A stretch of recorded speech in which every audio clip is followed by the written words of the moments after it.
આજે અમે પોગી ગયા સાપુતારાના નાના ભાઈ પાસે. આજે હું ક્યાં ના પડું. અહીંયા જાઓ એટલે સાપુતારા જેવો નજારો છે તમે જોયા જ કરો ભાઈ. Lion is always a lion. Surat થી માત્ર 60 કિલોમીટરના અંતરે આવેલું છે.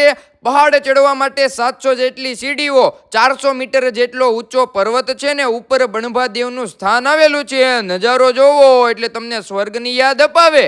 લાકડા જેવું કરે હો. ટ્રેકિંગના સમયે જંગલ વિસ્તારમાં અને સ્વર્ગમાં પહોંચ્યા હોય ને તેવી ફિલિંગ આવે. નજારો જોવો એટલે મજા જ આવ્યા રાખે. નીચે સ્ટોલ છે અને દાદરા ચડવા સમયે પાણી સાથે રાખજો કારણ કે ઉપર સ્ટોલ નથી. નહીં નમો નથી બાપુ કોઈ દી. 4 વ્હીલું એ મારી દીધો મોરો. પેલ તે કરી છે તું એવડી મોટી કોઈ તોપ નથી. અહીંયા આવો એટલે સ્વચ્છતાનું ખાસ ધ્યાન રાખજો મારા મિત્રો. બાકી આ વિડીયો તમારા ફ્રેન્ડ સર્કલમાં શેર કરી દો ને ફોટોગ્રાફી કર્યા રાખો. મજા જ આવ્યા રાખશે. લાડલે